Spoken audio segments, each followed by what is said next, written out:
नमस्ते दोस्तों।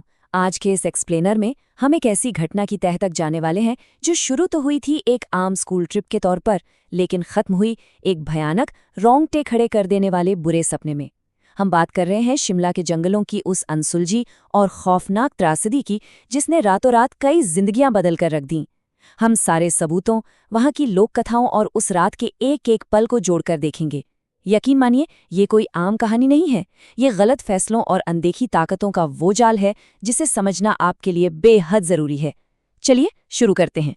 तो सबसे बड़ा सवाल यही है, एक बिल्कुल नॉर्मल सी स्कूल ट्रिप जहां बच्चों को बस मजे करने थे, वो आखिर दो छात्रों की भयानक मौत पर कैसे खत्म हुई।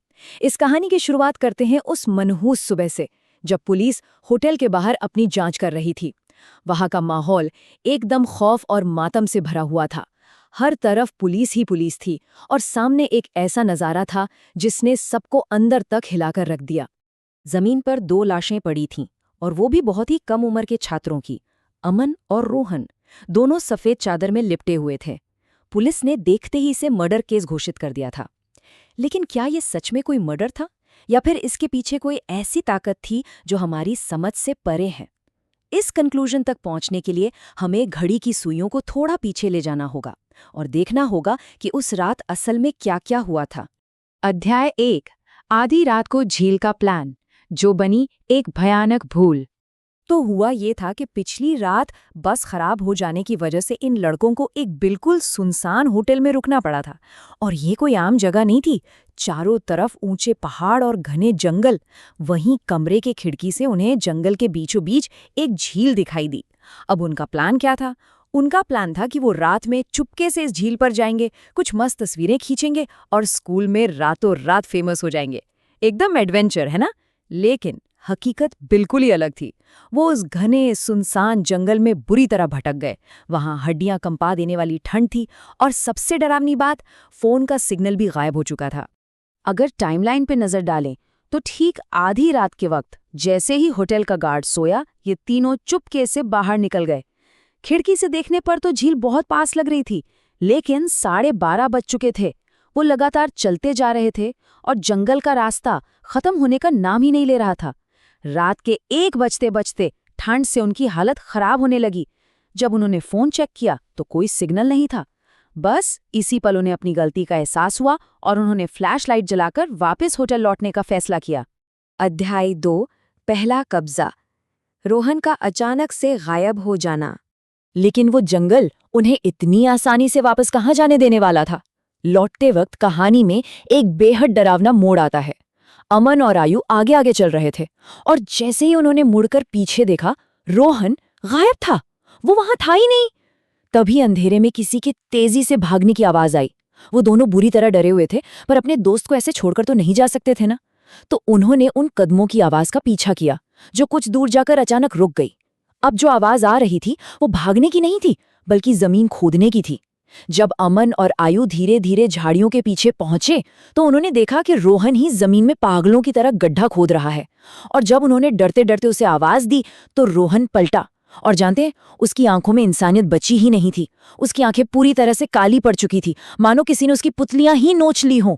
रोहन अब वो रोहन रहा ही नहीं था जिसे वो जानते थे। अमन ने थोड़ी हिम्मत जुटाई और रोहन के पास जाने की कोशिश की।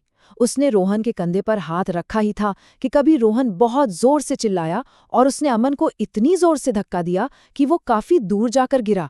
रोहन के अंदर ना एक अजीब सी अप्राकृतिक और भयानक शक्ति आ चुकी थी। और फिर अगले ही पल रोहन को अजीब से दौरे पड़ने लगे और वो वहीं बेहोश होकर जमीन पर गिर पड़ा। अध्याय 3, भूतिया खंडहर और अमन का वहां से भागना। अब जैसे ही आयु ने भागकर रोहन को होश में लाने की कोशिश की, एक नया खौफ उनके सामने आ खड़ा हुआ। ये बुरा सपना अब अपना शिकार बदल चुका था। अमन, जो अभी तक सर झुकाए बैठा था, उसने अचानक अपना सर उठाया और उसकी आंखें भी अब बिल्कुल काली पड़ चुकी थीं। बिना 1 सेकंड गवाए अमन अचानक उठा और जंगल के उस घने अंधेरे में पागलों की तरह भागने लगा। रोहन और आयु ने फोन की फ्लैशलाइट जलाई और अपने दोस्त को बचाने के लिए उसके पीछे दौड़े। रोशनी में उन्होंने जो देखा, अमन एक बहुत ही पुराने जर्जर खंडहर की तरफ भाग रहा था। वो खंडर ऐसा लग रहा था जैसे सालों से वहां किसी इंसान ने कदम तक न रखा हो। दोनों लड़के दहशत में थे, उनकी हिम्मत टूट रही थी, लेकिन अपने दोस्त की जान बचाने के लिए वो उस खौफनाक खंडर के अंदर चले गए। खंडर के अंदर जाते ही उन्हें एक ऐसी आवाज सुनाई दी जिस पर उन्हें यकीन ही नहीं हुआ। जब वो उस आवाज की तरफ गए तो उन्होंने देखा कि अमन बेहोशी की हालत में हवा में लटक रहा था। हाँ, हवा में, और उसके ठीक सामने एक बेहद भयानक सी बूढ़ी औरत खड़ी उससे बात कर रही थी। उस औरत की आंखें एकदम काली थी, चेहरे की खाल लटक रही थी और बाल पूरी तरह से सफेद और बिखरे हुए थे। ये नजारा किसी भी इंसान की समझ के बिल्कुल बाहर था। उस अलौकिक शक्ति को देखकर दोनों लड़के बुरी तरह घबरा गए और अपनी जान बचाने के लिए उल्टे पैर वहां से बाहर की तरफ भागे। लेकिन वो औरत भी उनके पीछे पीछे आने लगी। जब उन्होंने दरवाजे तक पहुंचकर पीछे मुड़कर देखा तो सच में उनके रोंगटे खड़े हो गए। वो बूढ़ी औरत किसी इंसान की तरह नहीं चल रही थी, बल्कि एक कीड़े की तरह रेंगते हुए सीढ़ियां से नीचे उतर रही थी। उसकी चाल में कुछ भी नेचुरल नहीं था और वो बहुत तेजी से उनके करीब आ रही थी। अध्याय 4 शापित झील यानी मौत का कुआं। खौफ से कांपते हुए वो दोनों बिना कुछ सोचे समझे बस उस अंधेरे जंगल में पागलों की तरह भागने लगे। उन्हें कोई अंदाजा नहीं था कि वो जा कहाँ रहे हैं। भागते भागते अचानक वो उसी जगह आ पहुंचे जिसकी तलाश में वो असल में निकले थे। हाँ, वो झील। भागते हुए रोहन और आयु दोनों सीधे उस बर्फ जैसी ठंडी झील के अंदर गिर पड़े और पानी में गिरते ही उन्हें ऐसा लगा जैसे कोई अदृश्य शक्ति, कोई इनविजिबल फोर्स उन्हें गहराई में खींच रही है। वो उस जमने वाले पानी में बुरी तरह छटपटा रहे थे। आयु तो किसी तरह जद्दोजहद करके किनारे पर आने में कामयाब हो गया, लेकिन वहां से उसने जो देखा वो उसकी जिंदगी का सबसे बड़ा और भयानक सदमा था। उसकी आंखों के ठीक सामने उसका दोस्त रोहन पानी में डूब गया और वो बेबस किनारे पर खड़ा कुछ नहीं कर सका। इस खौफनाक मंजर ने आयु को इतना डरा दिया कि उसे वहीं चक्कर आ गया और वो बेहोश हो गया। उन 3 दोस्तों में से जो रात में उस एडवेंचर के लिए निकले थे, अब केवल एक ही जिंदा बचा था, आयु। जब सुबह उसकी आंख खुली तो वो वापस अपने होटल के कमरे में था और बाहर पुलिस रोहन और अमन की लाशों की जांच कर रही थी।